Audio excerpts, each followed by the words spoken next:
Hello friends, welcome to new student lecture video from Subras biology. And मैं फिर से आज आई हूँ माइक्रोबायोलॉजी के प्रीवियस क्वेश्चन पेपर्स लेके, जो कि मेरे पास थे 10 ईयर्स के प्रीवियस ईयर्स के क्वेश्चन पेपर्स। तो मैं सोची कि एक एक ईयर को बनाने में बहुत ही टाइम लगेगा और आप लोगों के पास बहुत ही कम टाइम है, ठीक है। तो इसीलिए मैं जो भी इंपॉर्टेंट क्वेश्चन है या फिर जो भी क्वेश्चन बार बार रिपीट हुए हैं उसी क्वेश्चन को लेकर आई हूँ आज माइक्रोबायोलॉजी के question paper which includes virology as well as parasitology. तो अगर आप मेरे चैनल पे नए हैं तो चैनल को सब्सक्राइब जरूर कर लीजिए। एंड अगर आपको ये वीडियो अच्छा लगा तो लाइक भी कर देना, because that motivates me to make more videos like this. So without wasting our time चलिए हमारे फर्स्ट क्वेश्चन की तरफ। तो फर्स्ट क्वेश्चन क्या है? फर्स्ट क्वेश्चन यहाँ पे आप लोगों को पैरासाइटोलॉजी से है, जो कि आप लोगों को ये पूछा गया है, what is the difference between cyst and ओवा। तो आप लोगों को पता होगा कि पैरासाइटोलॉजी में आप लोगों को कभी कभार पूछा जाता है कि microscopic examination of cyst of this organism, microscopic examination of ओवा ऑफ दिस ऑर्गेनिज्म। तो आप लोग ऑब्वियसली कंफ्यूजन में आ रहे होंगे कि किसका सिस्ट देखें किसका ओवा देखें, इसके अंदर में डिफरेंस क्या है। तो आज मैं उसी क्वेश्चन को लेके बोलने वाली हूँ कि इसका आंसर क्या होगा, और एक अच्छा सा ट्रिक भी बताऊंगी ताकि आप लोगों को जल्दी भी समझ में आ जाए और डिफरेंस भी समझ में आ जाए, और कौन से पैरासाइट्स, कौन से प्रोटोजोआ, कौन से वर्म्स देते हैं हमारे सिस्ट, किस पैरासाइट्स के होते हैं हमारे ओवा, इसका डिफरेंस आज हम पढ़ने वाले हैं। फर्स्ट ऑफ ऑल हम लोगों को ये पता होना चाहिए कि सिस्ट क्या होता है। तो आप लोग एक नोट और पेन निकाल के लिख लो इसका डिफरेंस क्या होता है। बहुत ही इंपॉर्टेंट है, बहुत ही छोटा सा टॉपिक है, बट किसी को मतलब बहुत लोगों को ये पता ही नहीं होगा, ठीक है। तो ओवा क्या है ना, ओवा का मतलब होता है egg. So ova are the eggs of parasitic worms that is present in their feces, which is an indicator of parasitic diseases, which is an indicator of parasitic disorders. Whereas cyst is a resistant stage of protozoa that helps that protozoa to survive in unfavorable conditions. So यहाँ पे आप लोगों को ये पता होना चाहिए कि ova is the egg of parasitic worms, whereas जो cyst हमारा होता है that is a resistant stage to survive in unfavorable conditions. ये दोनों में डिफरेंस आप लोगों को पता हो गया। अब चलते हैं कौन से वर्म्स या फिर कौन से हमारे प्रोटोजोआ जो कि पैरासाइट्स के अंदर में आते हैं, तो वहाँ पे कौन से ऑर्गेनिज्म ऐसे हैं जिसका हम लोग माइक्रोस्कोप में सिस्ट देखते हैं और कौन सा ऑर्गेनिज्म का हम लोग ओवा दिखते हैं, ठीक है। तो चलिए चलते हैं। तो फर्स्ट आप लोग फर्स्ट पॉइंट पे लिख लो कि parasitic worms. So parasitic worms का होता है egg that is called as ova, ठीक है, which is an indicator of parasitic diseases, parasitic disorders.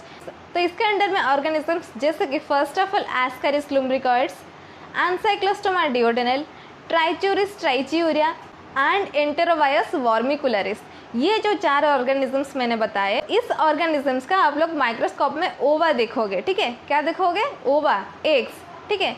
और बाकी रह गए हमारे पैरासिटिक प्रोटोजोआ। तो प्रोटोजोआ का आप लोगों को देखना है cyst, which is the resistant stage for to survive in unfavorable conditions। जैसे कि आप लोग देख सकते हो जियाडिया लैम्बलिया या फिर एंटामोeba हिस्टोलिटिका। तो ये जो मैं ऑर्गेनिजम्स बताई, पैरासाइट्स बताई, ये आप लोगों को देखना है कि किसका सिस्ट देखना है या फिर किसका ओवा और एग्स देखना है, ठीक है। आई होप कि ये क्वेश्चन आप लोगों को समझ में आ गया। अगर समझ में आ गया तो मुझे कमेंट सेक्शन पे ये बताइए कि आप लोगों को ये क्वेश्चन पहले से पता था या फिर अभी पता चल गया है, ठीक है। चलिए चलते हैं हमारे नेक्स्ट क्वेश्चन की तरफ। नेक्स्ट क्वेश्चन भी बहुत ही इंपॉर्टेंट क्वेश्चन होने वाला है। तो नेक्स्ट क्वेश्चन आप लोगों को ये पूछा गया है डीएनए वायरस। देखो वायरोलॉजी में जैसे कि आप लोगों को मेनली न्यूक्लिक एसिड्स आप लोगों को पता होगा। First is the DNA virus and next one is the RNA virus, और डीएनए एंड आरएनए वायरस भी होते हैं एक साथ में, ठीक है। डीएनए वायरस का मतलब होता है डीऑक्सी राइबोन्यूक्लिक एसिड, जो वायरसेस के अंदर में जेनेटिक मटेरियल हमारा डीएनए रहता है। तो वायरस क्या होता है, ये क्वेश्चन आप लोग सोच रहे हो कि वायरस का डेफिनेशन आप लोगों को क्या लिखना है। सब लोगों को पता था बैक्टीरिया के बारे में, बट बहुत ही कम लोगों को, नॉर्मल लोगों को जो कि वायरस के बारे में पता था। बट आजकल ये कोरोना वायरस के चक्कर में सब लोगों को वायरस का मतलब समझ में आ गया है, ठीक है। तो वायरस का डेफिनेशन अगर आप लोग लिखोगे तो क्या लिखोगे? So viruses are the smallest intracellular infective agents that contain only one type of nucleic acids, it may be DNA और RNA, ठीक है। तो आप लोगों को यहाँ पर डीएनए वायरसेस के बारे में पूछा है, तो आप लोगों को at least types of DNA virus या फिर उसके क्लासिफिकेशन के बारे में भी पता होना चाहिए। तो ये आप लोगों को मैं आज बताऊंगी। तो अगर आप लोग डीएनए वायरस के क्लासिफिकेशन दिखोगे then you can write it as herpes virus, adeno virus, pox virus, papova virus, parvo virus, hepadna virus.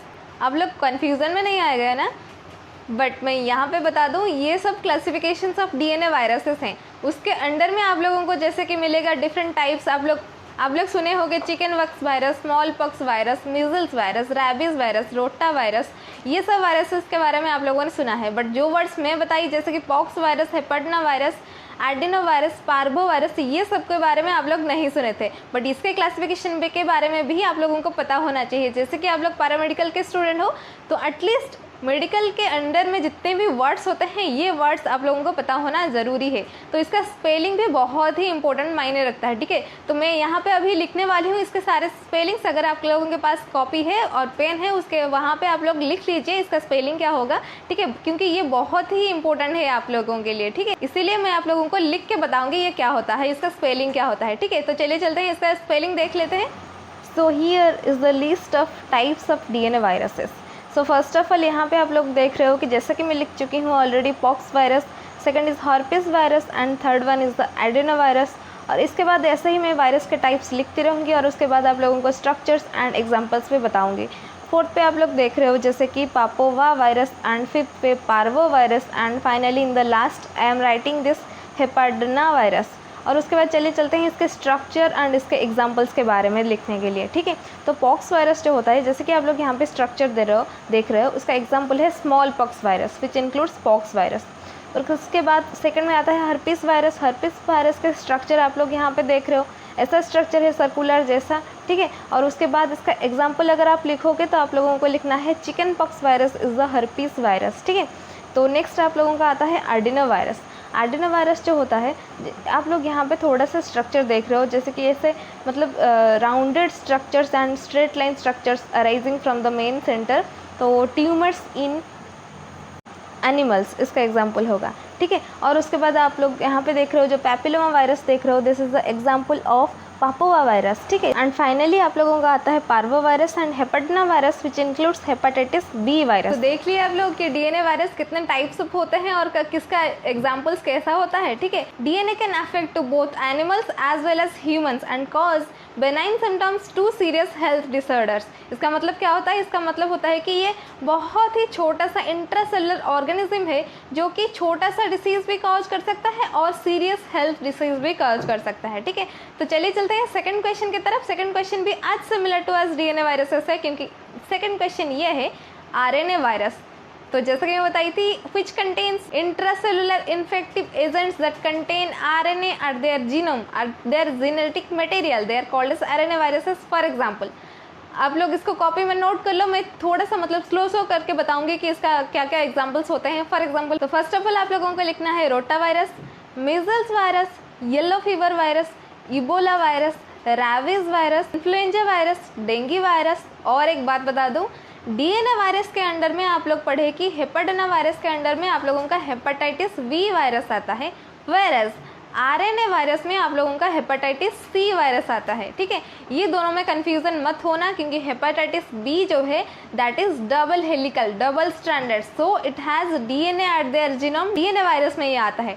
But आप लोगों का हेपेटाइटिस C जो है that is single stranded, so it is RNA virus, ठीक है। तो इसीलिए ये RNA वायरस के अंडर में आता है। तो ये दोनों सेम नहीं है, कंफ्यूजन में मत आना कि मैं बताई हूँ कि हेपेटाइटिस वायरस जो है वो DNA वायरस है। Hepatitis B virus is the DNA virus, whereas hepatitis C virus is the RNA virus, ठीक है।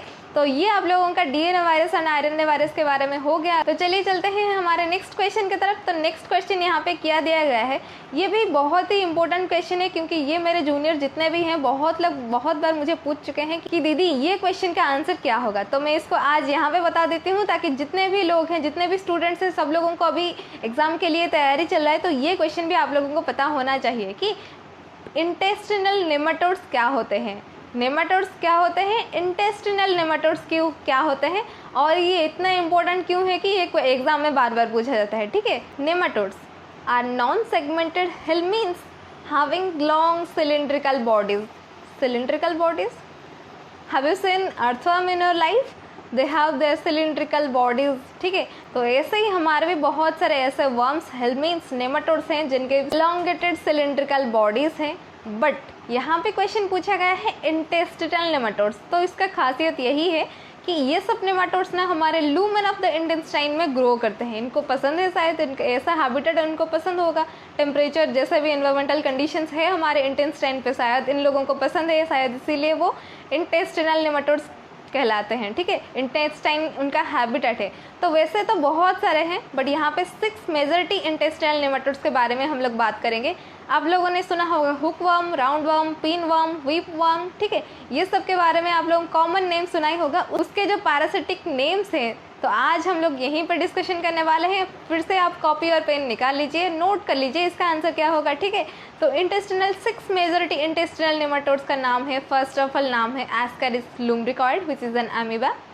Second trichuris trichiura, that is the whip worm. आप लोगों को पता ही होगा 2 हुक वर्म्स हैं हमारे ह्यूमन बॉडी पे, that are they are called as ancylostoma duodenale and necator americanus. अगर आप लोग चाहते हैं स्पेलिंग, तो स्पेलिंग इज मोस्ट इंपॉर्टेंट, अच्छे से आप लोग स्पेलिंग लिखिए, एनसाइक्लोस्टोमा डिओडेनल एंड निकेटर अमेरिकानस। ये दोनों हुक वर्म्स है हमारे ह्यूमन बॉडी में विच अफेक्ट ह्यूमन बॉडी। और उसके बाद आप लोगों का आता है पिन वर्म। पिन वर्म यानी कि एंटेरोवायस वर्मिकुलरिस, ठीक है। तो इसका स्पेलिंग आप लोग यहाँ पे देख रहे हो, एंटेरोवायस वर्मिकुलरिस का स्पेलिंग क्या है। आप लोगों को फिर से बता देती हूँ कि एग्ज़ाम में स्पेलिंग पे बहुत अच्छे से ध्यान देना है, क्योंकि एक ही स्पेलिंग की वजह से आप लोगों का एग्ज़ाम में मार्क्स कट हो सकते हैं, क्योंकि ऑर्गेनिज्म का नाम जैसा होगा, अगर आप लोग एक लेटर भी इधर उधर कर दोगे ना, तो एग्ज़ाम में आप लोगों का मार्क्स कट हो सकता है, ठीक। और उसके बाद last but not the least, जो कि मेरे फेवरेट है, मुझे तो उसके प्रोनाउंसिएशन में ही बहुत पसंद है, ठीक है, दैट इज़ स्ट्रोंगिलॉइड्स स्टोरकोरालिस, ठीक है। ये वर्ड थोड़ा डिफिकल्ट है, बट यहाँ पे आप लोग स्पेलिंग देख लो, ठीक है, स्ट्रोंगिलॉइड्स स्टोरकोरालिस। ये तो आप लोगों ने देख लिया कि इंटेस्टिनल नेमाटोड्स के नाम क्या क्या होते हैं, बट अब हम देखेंगे clinical manifestations of this organisms. ये जो ऑर्गेनिजम्स 6 मेजॉरिटी इंटेस्टिनल नेमाटोड्स के बारे में मैं बताई, उसके क्लिनिकल मैनिफेस्टेशंस, ये कौन से डिजीज़ क्रिएट करते हैं, इसको भी हम लोगों को देखना है। तो चलिए चलते हैं, इसको थोड़ा लिख के समझ लेते हैं। आप लोग भी उसे लिख लीजिए, क्योंकि मैं ही आप लोगों के लिए लिख चुकी हूँ ऑलरेडी, ठीक है। चलिए चलते हैं, उसको देख लेते हैं, इसका स्पेलिंग एंड ये कौन सा डिसीज़ क्रिएट करता है। तो यहाँ पे आप लोग देख रहे हो इंटेस्टिनल नेमाटोड्स के स्पेलिंग्स। तो नेमाटोड्स जो है जितने टाइप्स पे है, हम लोग यहाँ पे मेजॉरिटी 6 जो नेमाटोड्स है उसके स्पेलिंग देख लेंगे, ठीक है। फर्स्ट ऑफ ऑल आप लोग दिखाई दे रहा होगा एस्केरिस लुम्ब्रिकॉइड्स लिखा है which is an amoeba. Second trichuris trichiura, that causes trichuriasis, and third one is the Encyclostoma duodenal which is one of the hookworm, and next is the Nicator americanus which is also a second hookworm, and next is the Enterobius formicularis, ठीक है, that is the pinworm, and next आप लोगों का आता है Strongyloids स्टोरकोरालिस। तो ये सब आप लोगों के इंटेस्टिनल नेमाटोड्स है which lives in the lumen of the intestine। आप लोग यहाँ पे देख रहे हो, मैं लिख रही हूँ एंटेरोवायस वर्मिकुलरिस इज़ द पिन वर्म, ठीक है। उसके बाद चलते हैं लैब डायग्नोसिस के ऊपर, ठीक है। तो लैब डायग्नोसिस में आप लोगों को स्पेसिमेन क्या कलेक्ट करना है, आप लोगों को स्टूल एग्जामिनेशन करना है, और वहाँ पे आप लोगों को एक को आइडेंटिफाई करना है। तो ये हो गया आप लोगों का इंटेस्टाइनल नेमाटोड के बारे में, नाम क्या लिखना है, उसका डिसीज़ लिखना है, और उसके लैब डायग्नोसिस भी लिखना है, ठीक है। तो चलिए चलते हैं हमारे नेक्स्ट क्वेश्चन की तरफ। तो नेक्स्ट क्वेश्चन है आपके सामने, that is the dengue virus.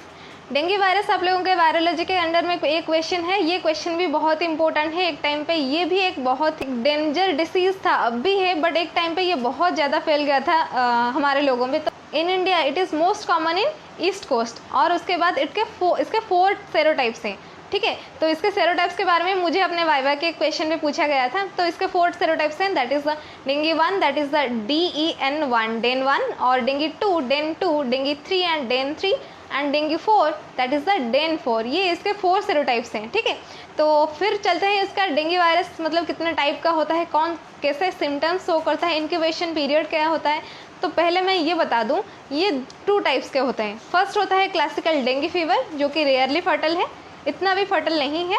और सेकंड आता है आप लोगों का dengue in serious form with haemorrhage. तो फर्स्ट ऑफ ऑल फर्स्ट देखेंगे क्लासिकल डेंगू फीवर क्या होता है। क्लासिकल डेंगू फीवर मतलब इसका इंक्यूबेशन पीरियड है 5 to 10 डेज। तो इंक्यूबेशन पीरियड का मतलब क्या होता है, मतलब वायरस आप लोगों के बॉडी में अंदर आ चुका है, बट अनसेट ऑफ सिम्टम्स अभी तक आए नहीं हैं, ठीक है। तो इसका जो पीरियड होता है entry of that pathogen and showing your symptoms, उसके अंदर में जो टाइम पीरियड है that is called as incubation period. तो क्लासिकल डेंगू फीवर में आप लोगों का 5 to 10 डेज का इंक्यूबेशन पीरियड रहता है, and it is mostly seen in older children as well as adults. इसका क्या क्या सिम्टम्स दिखाई देते हैं, जैसे कि headache, fever, pain in bones and muscles. और एक भी बात होता है, cutaneous rashes are seen after 3 to 4 days। अगर आप लोगों के बॉडी में अगर वायरस जो हमारा डेंगू वायरस एंट्री कर चुका है, इसका मतलब ये है कि सिर्फ हेडेक या फिर फीवर नहीं होगा, इसमें आप लोगों को क्यूटेनियस रैशेस भी हो सकते हैं। ठीक है, तो ये आप लोगों का होता है classical dengue fever which is rarely fatal. इतना भी फर्टल नहीं है, इतना भी डेंजरस नहीं है। बाकी हमारे जो अदर मैनिफेस्टेशंस है जो कि सेकंड में आप लोगों का आता है, डेंगू में अकर विथ हीमोरेजिक मैनिफेस्टेशंस और विथ शॉक। अगर ये हमारे हीमोरेजिक मैनिफेस्टेशन से आता है then that is called as dengue haemorrhagic fever, and अगर ये शॉक से आता है then it is called as dengue shock syndrome. ये है बहुत फर्टल है। ठीक है, ये है हमारा 2 types of classification of dengue disease. ठीक है, और उसके बाद हम लोग चलते हैं उसके लैब डायग्नोसिस के ऊपर। जैसे कि हम लोग पैरामेडिकल स्टूडेंट हैं, हम लोगों को मेनली लैब डायग्नोसिस के ऊपर ही ध्यान देना है। तो लैब डायग्नोसिस में आप लोगों को एंटीजन डिटेक्शन कर सकते हो, एंटीबॉडी डिटेक्शन कर सकते हो, पीसीआर कर सकते हो, आइसोलेशन ऑफ वायरस कर सकते हो, या फिर और एक चीज़ मैं बताने भूल गई थी, that is called as it is transmitted by Aedes aegypti. तो इसका जो कैरियर है, इसका जो वेक्टर है, ये है एक मस्क्यूटो जिसका नाम है एडिस इजिप्टी। तो एडिस इजिप्टी मस्क्यूटो को भी आप लोग कलेक्ट करके उसको भी टेस्ट करके पता कर सकते हैं that it contains dengue virus और नॉट। ठीक है, तो ये आप लोगों के लैब डायग्नोसिस में। और एक बात बता दूं, और उसके बाद आप लोग माइक्रोबायोलॉजिकल डायग्नोसिस कैसे कर सकते हो। फर्स्ट, ये आप लोगों ने, अगर आप लोगों को कभी डेंगू वायरस ने अफेक्ट किया होगा या फिर आपके फैमिली में किसी को डेंगू वायरस ने अफेक्ट किया होगा, तो आप लोगों को ये पता होगा कि इसमें क्या होता है ना, फर्स्ट 18 डेज तक आप लोगों का NS1 एंटीजन डिटेक्ट किया जाता है। पॉजिटिव आता है NS1 antigen in the first 18 days. समझ में आया? फर्स्ट 18 डेज में। और उसके बाद आप लोगों को आफ्टर 14 to 18 डेज आप लोगों का एंटीबॉडी टेस्ट किया जाता है। कौन से एंटीबॉडी? मेनली IgG और इम्यूनोग्लोबुलिन G। आप लोग पढ़े ही होंगे कि हमारे जो एंटीबॉडी होते हैं that is produced against the antigen. तो 14 डेज में आप लोग फर्स्ट 18 डेज में आप लोगों का एंटीजन प्रोडक्शन हो गया है, इसका मतलब उसके बाद एंटीबॉडी ही प्रोडक्शन होगा। तो एंटीबॉडी जो प्रोडक्शन होगा that is IgG immunoglobulin G को हम लोग डिटेक्ट करते हैं आफ्टर 14 to 18 डेज। तो ये हो गया आप लोगों का माइक्रोबायोलॉजिकल डायग्नोसिस और लैब डायग्नोसिस। ठीक है, अगर आप लोग चाहो तो प्रोफाइलैक्सिस या फिर प्रिवेंशन में आप लोग लिख सकते हो कि जैसे कि using mosquito elimination of mosquitoes and no properly vaccine is available for this dengue virus. ठीक है, तो ये आप लोग डेंगू वायरस के अंडर में पूरा लिख सकते हो। यहीं पे हमारा आज का जो प्रैक्टिस सेशन है वो ख़त्म होता है, और अगले दिन मैं वैसे ही बहुत ही इंपॉर्टेंट क्वेश्चंस लेके आऊँगी आपके लिए। तो उसके लिए आप लोग अपने मेरे चैनल को सब्सक्राइब कर लीजिए एंड साइड में जो बेल आइकन है उसको भी दबा देना, क्योंकि जब भी मैं एक नया सा अपडेट दूँ आप लोगों के पास जल्दी जाके पहुँच जाए। अगर आप लोगों को ये वीडियो अच्छा लगा तो लाइक भी कर देना और कमेंट भी करना अगर आप लोगों को कुछ डाउट होता है तो। You can also follow me on my Instagram ID that is there in the description. ठीक है, तो वहाँ पे जाके आप लोग मुझे फॉलो भी कर सकते हो। जितने सारे लेक्चर्स पैथोलॉजी, माइक्रोबायोलॉजी, बायोकेमिस्ट्री के हो और DMLT 2020 के लिए पूरा जो सेशन हमने 20 वीडियोस कंप्लीट कर चुके हैं और भी डेली बना रहे हैं। डेली क्वेश्चन पेपर्स, चाहे वो पैथोलॉजी का हो, माइक्रोबायोलॉजी का हो, बायोकेमिस्ट्री का हो, एनाटॉमी का हो, फिजियोलॉजी का हो, सारे के सारे ऊपर क्वेश्चंस हम लोग बना रहे हैं। तो डेली देखने के लिए आप लोग चैनल को सब्सक्राइब कर लीजिए। फिर मिलते हैं इन द नेक्स्ट वीडियो। तब तक के लिए आप लोग पढ़ते रहिए, प्रैक्टिस करते रहिए। Hope for the best. Thank you.